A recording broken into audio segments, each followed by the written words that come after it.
días a todos. La verdad que difícil empezar después de este primer pensamiento que nos has dejado. Yo me he quedado muy impactada y emocionada, la verdad. Terrible las atrocidades a las que han sido sometidos muchos niños víctimas de este mundo. Bien, yo quería comenzar, estamos en Semana Santa, pero quería comenzar, ahora se está hablando muchísimo de la muerte de Jesús, del sufrimiento, del padecimiento durante toda esta semana, pero mañana creo que es domingo de resurrección, ¿no? En el mundialmente reconocido, no solo en el mundo católico, mundialmente reconocido día de la domingo de resurrección. Bien, quiero comenzar, voy a hablar de Jesús cuando aparece en el camino de Emaús, pero quiero comenzar leyendo Hebreos. Hace poco lo hemos estudiado en nuestras lecciones de escuela sabática, pero dice Hebreos 1, del 1 al 3, Dios habiendo hablado muchas veces y de muchas maneras en otro tiempo a los padres por los profetas, en estos postreros días nos ha hablado por el Hijo, a quien constituyó heredero de todo y por quien asimismo hizo el universo, el cual, siendo el resplandor de su gloria y la imagen misma de su sustancia y quien sustenta todas las cosas tal, y continúa. Me centro ahí porque resulta que Dios se ha manifestado por los profetas desde siempre, a los padres se ha manifestado, pero aquí en Hebreos nos dice que la mejor versión de Dios es Jesús.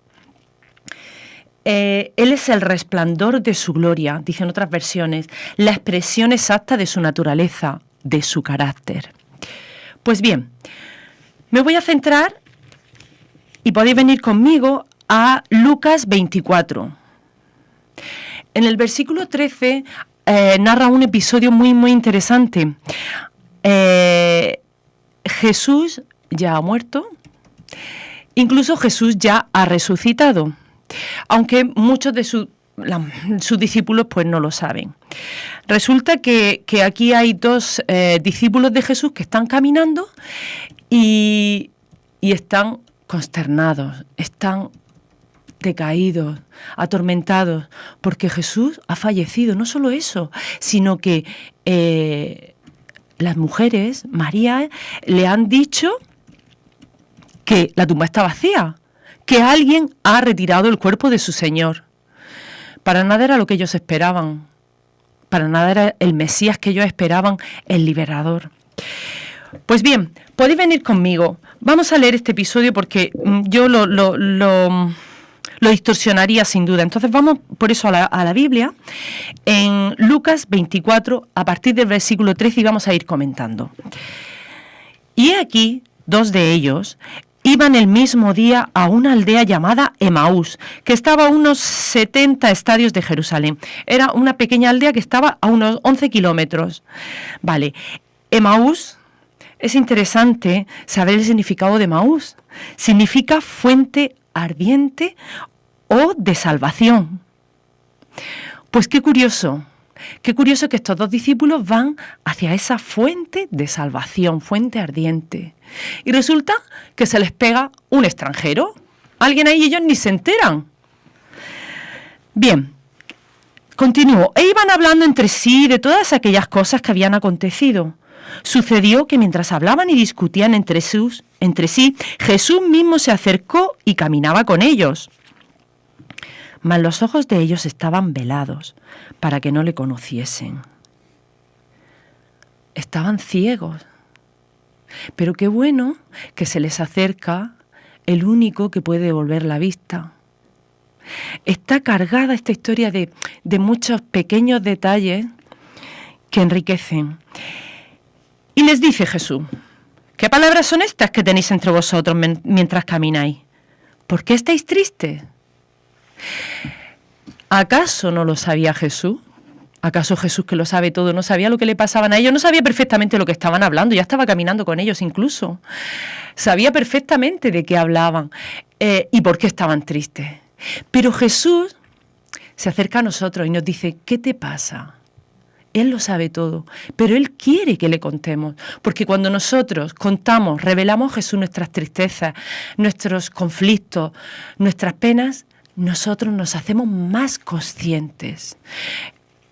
Es como darse cuenta realmente de lo que nos sucede, tomar conciencia de una manera especial, de una manera que cala hasta lo más profundo. No nos quedamos en la superficie. Bueno, Señor, tú ya sabes. No, el Señor quiere que le contemos, quiere que expresemos, porque cuando expresamos, algo se moviliza en nosotros. ¿Qué estáis hablando, no? En el 18 dice, y respondiendo uno de ellos, que se llamaba Cleofás, le dijo, ¿eres tú el único forastero en Jerusalén que no has sabido las cosas que en ella han acontecido en estos días? Otra vez Jesús con otra pregunta. ¿Qué cosas?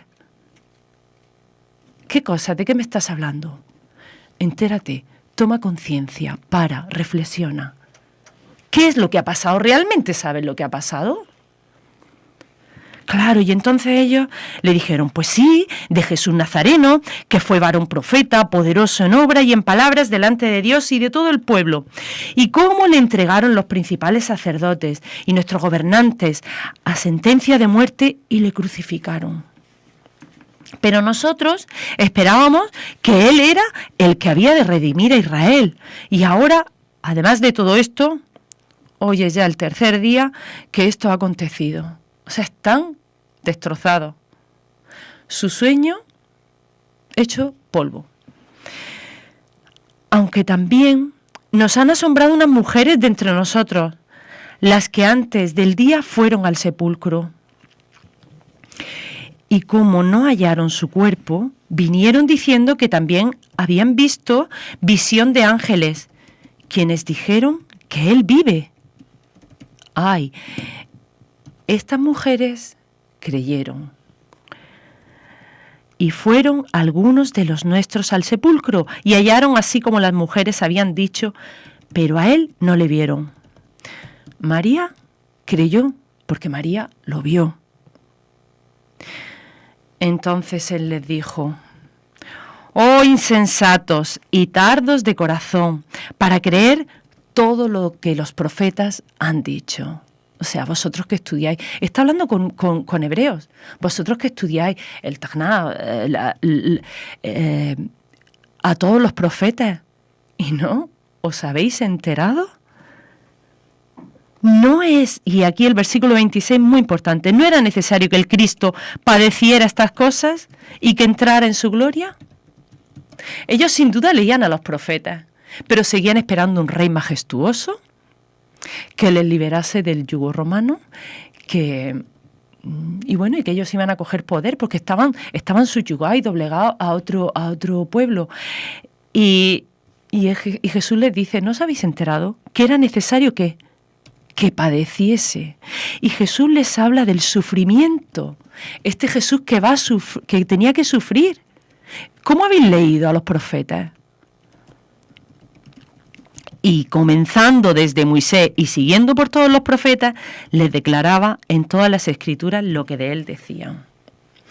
Jesús no empieza a hablarle de que Moisés era todo eso del tipo y el antitipo, que Moisés era un reflejo de lo que luego pasaría con Jesús, de que David era un pastor y Jesús era el gran pastor. No. Jesús les declara todo lo que las escrituras, porque todas las escrituras están llenas de lo que iba a acontecer, de los sufrimientos, del sufrimiento y el padecimiento de nuestro Jesús.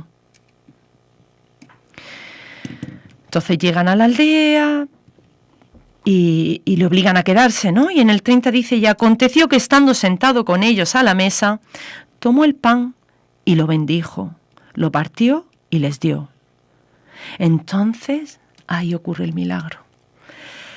Les fueron abiertos los ojos y le reconocieron.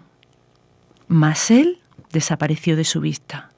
Y se decían el uno al otro, ¿no ardía nuestro corazón en nosotros mientras nos hablaba en el camino y cuando nos abría la Escritura?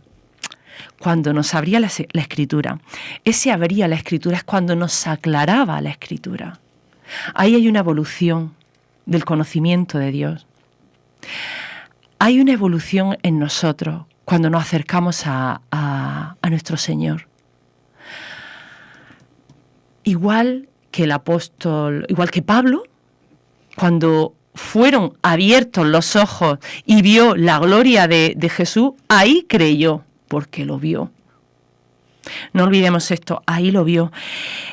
Y no es lo mismo el Pablo, cuando recién conoce a Jesús, que pasados 3 años, 10 años, 20 años. No es lo mismo. No es lo mismo el discípulo Pedro cuando camina con Jesús tan impulsivo, que luego el discípulo que escribe las cartas, que el discípulo tras 10 años con Jesús. Ellos eran hebreos. ¿Acaso ellos no conocían todas las profecías? Sin embargo, se maravilla, no ardían, porque con Jesús no es solo un conocimiento, arde nuestro corazón. Arde nuestro corazón. Entonces, sus ojos son abiertos. Ahí es cuando los ojos de ellos de verdad son abiertos. El conocimiento que tenían de los profetas es limitado, y esto nos sirve a nosotros, creo yo. El conocimiento de los primeros profetas es importante, Dios, pero es limitado. Porque, como he leído en Hebreos, Dios nos habla por medio de Jesús, de su Hijo. Jesús es el resplandor de la gloria, no los profetas. Jesús es el resplandor de la gloria de Dios. Él es la expresión exacta de su carácter. Entonces, aquí son abiertos los ojos de estos discípulos conocedores, seguramente con puntos y comas, de las profecías, pero que no habían caído en los padecimientos. ¿Y por qué era necesario que este Señor padeciera por nosotros? Y levantándose en la misma hora, volvieron a Jerusalén y hallaron a los 11 reunidos y a los que estaban con ellos. Y entonces les dice, ha resucitado. Ahí creyeron. Cuando vieron a Jesús caminar con ellos, cuando ellos creyeron, ha resucitado el Señor verdaderamente. Y nosotros criticamos muchas veces, ay, Tomás, que dice, no, si no lo veo no lo voy a creer, ¿no? Si no lo veo no lo creo. Pero es que es lo mismo que le pasó a María Magdalena, lo mismo que le pasó a estos 2 discípulos, lo mismo que le pasó a Pablo. Por eso al final del tiempo todo ojo le verá. Necesitamos ver a Jesús en nuestras vidas, porque eso es lo que fortalece nuestra fe. Jesús le habla de todos esos padecimientos y seguro que Jesús le hace referencia, y ya concluyo, al famoso texto de Isaías 53. ¿Venís conmigo?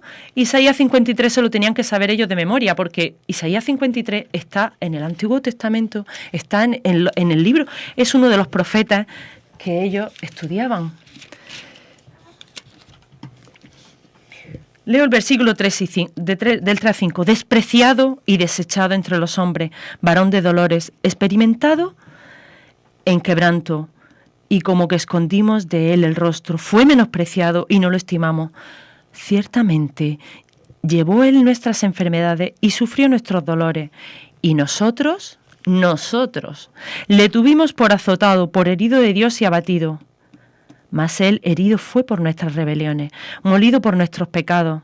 El castigo de nuestra paz fue sobre él, y por su llaga fuimos nosotros curados.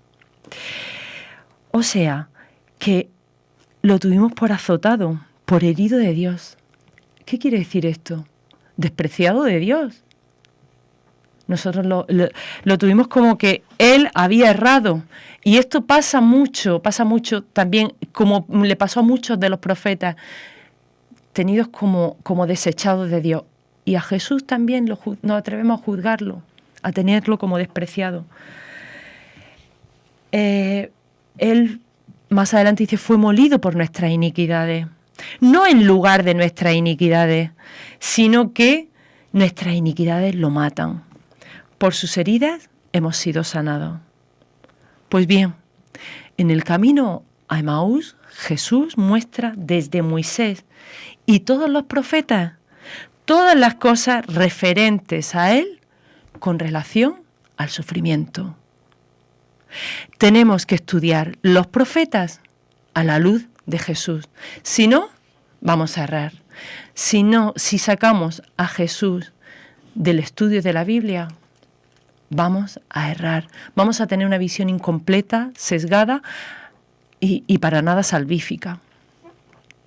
Esta es la reflexión que quería mostraros para hoy, una visión de esperanza, porque nuestro Jesús sí que murió, padeció, pero resucitó. Amén.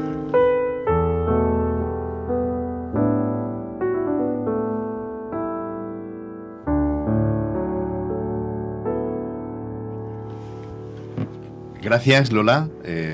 Muy interesante y muy aleccionador de todo, además muy al punto de lo que estamos esta semana siendo bombardeados, ¿no? Por todo lo que tiene que ver con la experiencia de Jesús, su muerte, ponemos el acento en todo, ¿no? Ya no se hacen tantas películas. Esther, no sé si te acuerdas de las películas que nos ponían de Romano esta semana, que además a mí me encantaba, yo me las veía desde el principio hasta el final. Hoy ya como tenemos hoy tenemos tantas opciones, pero se sigue poniendo el acento, ¿no? En esta semana, la gente emocionada porque puede salir a la calle después de todo, de los últimos años en los cuales las procesiones, el fervor religioso no ha podido tener esa expresión, pero tú nos pones el acento, ¿dónde está lo importante? ¿A quién recordamos? ¿Dónde ponemos el foco? Y tú dices, Jesús. Uh-huh. Esther, quiero oírte también. Claro, lo que pasa es que por comparación y por contraste en un Jesús que es un Jesús que está vivo y un Jesús que ha resucitado, no en una figura de madera con trajes bordados de hilo de oro, ¿verdad? No tiene nada que ver con eso. No estamos hablando de un Jesús de palo que procesiona, sino de un Jesús absolutamente vivo. Y hay un montón de cosas en lo que nos ha contado Lola que de verdad que cada uno de ellos sería tema para un debate diferente, ¿no? Y para una tertulia distinta. Pero, ¿sabes? Me hacías pensar en el tema del camino de Emaús, del paralelismo que hay con nosotros, ¿no? Con cada uno de nosotros y cómo aplicarlo de forma directa a mi vida. Me recordaste el texto de ¿entiendes lo que lees? Porque de la misma forma que los del camino de Emaús habían leído, pero no habían entendido, nosotros muchas veces también leemos y muchas veces decimos ser un pueblo que domina la profecía y sin embargo, en vez de seguir el guión, queremos cambiar el guión de la profecía, que también les pasó a los de Emaús, ¿verdad? Uh-huh. Porque claro, la historia como se la habían contado no les gustaba, entonces había que buscar un guión nuevo, jugando también con el guiño cinematográfico. Hoy por hoy hay muchos cristianos, lectores de la Biblia, estudiosos de la Biblia, que también quieren inventar el guión, porque no aceptan el guión que ya está escrito, ¿verdad? Y una idea más también. Me gustaba mucho la idea del camino a la fuente de salvación, que es algo en lo que nosotros también estamos, ¿no? Es una imagen muy bonita, el camino ardiente, ¿no? El de la fuente ardiente, el camino de la salvación. Y anotaba yo mientras estabas hablando que nosotros muchas veces estamos en el camino correcto, pero en realidad estamos perdidos. Nos falta, efectivamente, el verdadero destino. Es curioso que podamos estar perdidos en el camino correcto, ¿verdad? Perdidos porque en realidad buscamos un objetivo que no es. Y bueno, probablemente algunas se sorprendan porque el camino les va llevando por un destino al que no creían estar yendo, ¿no? Volvemos otra vez a lo del cambio de guión. Creo que tiene una lectura esto muy interesante, muy actualizable, ¿verdad? Y a mí me invita a pensar. Recuerda que muchas veces el camino va a estar lleno de espinas, además de rosas, que las hay, y hay flores preciosas, estamos en primavera, pero va a haber espinas, va a haber problemas, va a haber muerte también, y va a haber sufrimiento. Lo importante es que al final sí que hay salvación y Jesús está esperándote al final del camino, así que sigamos buscándole camino de esa fuente ardiente.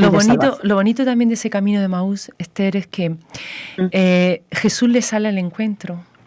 Sí. Ellos están en sus miserias, como nosotros, en mi tristeza, en este problema, en este otro, y no nos damos cuenta de que Jesús está caminando a mi lado. Eso es cierto. Es maravilloso, o sea, porque Jesús está a mi lado y me está preguntando, ¿qué te pasa? Y yo sigo impaciente, pues que no te has enterado, mira lo que ha pasado. Jesús está queriendo llegar a mí, está queriendo acercarse y decir, ¿qué te pasa? Estoy aquí.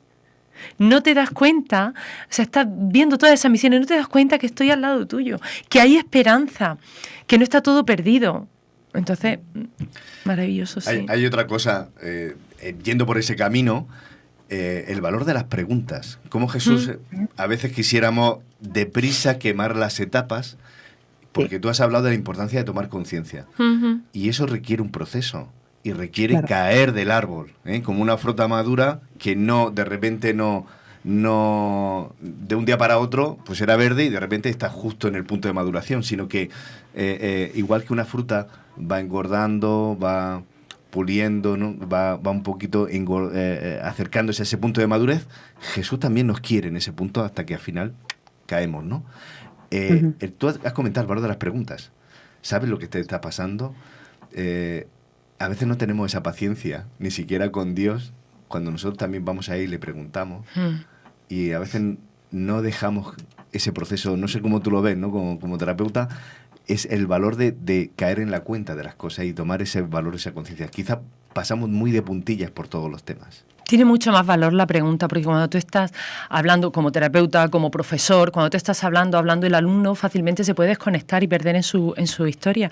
Hay un concepto en una teoría del aprendizaje, ¿no? de cómo aprendemos, y se vio con Ausubel y algunos más que el aprendizaje por descubrimiento, que consiste precisamente en eso. El alumno se hace preguntas, ¿no? Se plantea hipótesis, ¿cómo sería esto como tal? Y el alumno va descubriendo la respuesta, que es mucho más eficaz, mucho más efectivo que si tú le vas dando las respuestas, ¿no? Que sería justo lo contrario, el empolle, ¿no? Tú vas empollando ahí, metiendo, y dices, no lo entiendo, pero bueno, lo tengo que vomitar al día siguiente en el examen. Mientras que cuando tú te haces preguntas, hay una introyección, o sea, hay el aprendizaje, te apoderas del aprendizaje. Entra. Entonces, Jesús habló muchísimas veces. Muchas veces hacía preguntas, luego contaba sus parábolas, pero les llevaba a reflexionar, los dejaba ahí como diciendo, esto que tiene... Descolocados. Es que me parece muy interesante lo que dices, porque muchas veces empollamos la teoría del Evangelio, nos tragamos y no hacemos ese proceso digestivo de decir, vale, esto realmente lo estoy yo digiriendo, estoy haciendo la digestión, o simplemente me lo trago ahí casi sin masticar, sin hacer lo mío, como tú decías, ¿no? Y Jesús en ese proceso quiere que hagamos las cosas nuestras. ¿Entiendes lo que lees? ¿Sabes para qué está esto? Quizás no estás preparado porque es que llevas toda la vida en la iglesia tragándote lo que dicen muchos y sin hacerlo tuyo. Y a mí me ha gustado también que has empezado y te has parado un ratito en decir, no es lo mismo expresar, y Jesús quería que expresaran ese malestar, lo que llevaban dentro, a que se lo tragaran y estuviera ahí, ¿no? Muchas veces rumiando ahí, haciendo callo, como hacemos muchas veces. Sácalo. Si lo llevamos en el punto espiritual. Ahora, eso es licencia para algunos diciendo, no, yo saco lo que tengo, sea bueno o a veces no tan bueno, porque yo soy así, ¿no? No va por ahí el tema. Bueno, otra cosa distinta es la forma. En la forma como lo hacemos, podemos sacar hiriendo, podemos sacar simplemente expresando nuestro dolor, que por supuesto totalmente lícito, y es a lo que nos invita Jesús, a que expresemos nuestro dolor, pero nunca a que hagamos daño al otro.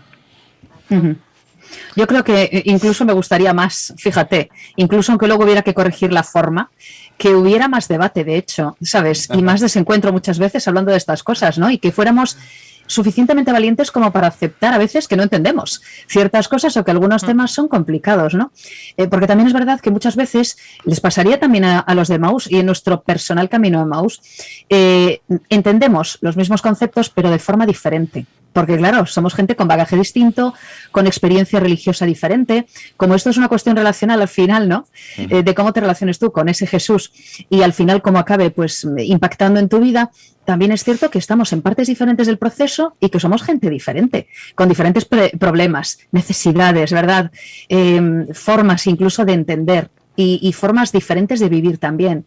Y es bueno que hablemos de esto, porque así nos daremos cuenta también de eso, de esa variedad, y podemos aprender también de la experiencia de otros por comparación o por contraste. Decir, anda, pues mira, yo no lo vivía así y hay gente que lo vive así, ¿no? Nos falta mucho, yo creo, de esta charla también pausada, ¿no? Del momento de parar y conversar sobre nuestra experiencia espiritual. Y al final, es posible que a veces tengamos cierto pudor también a la hora de hablar y es complicado también, claro. Y al final, Esther, hay un punto común.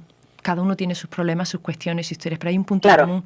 Tenemos sufrimientos, tenemos preocupaciones y tenemos la fuente de salvación, que es la misma para todos y que quiere caminar con nosotros. Eso es maravilloso, o sea, no estamos solos. No. Pues si os parece, lo dejamos aquí. Yo creo que también, voy a poner yo el punto y final, al final todo esto, ¿para qué? Para que nos arda nuestro corazón. Dios nos quiere, entre otras cosas, emocionados por el Evangelio, emocionados por el encuentro con Él, por la relación con Él. Y dice que después de estar en ese trasiego de ese camino, al final Dios lo lleva al punto de que les ardía tanto ese encuentro, que no se lo guardan para ellos, sino que no importándole la noche, la seguridad, el descanso que tenían por delante donde ellos querían llegar, se vuelven porque necesitaban compartir aquel encuentro. Bueno, pues si os parece, hay mucho más que seguro que reflexionar en torno a estas cuestiones, pero habrá tiempo y seguramente saldrán próximamente temas análogos. Lo vamos a dejar aquí porque vamos a tomarnos un respiro, ese vasito de agua que nos está esperando. Julián nos pone un refresco musical y vamos a nuestra escuela de Biblia. Seguimos avanzando en la comprensión del Génesis.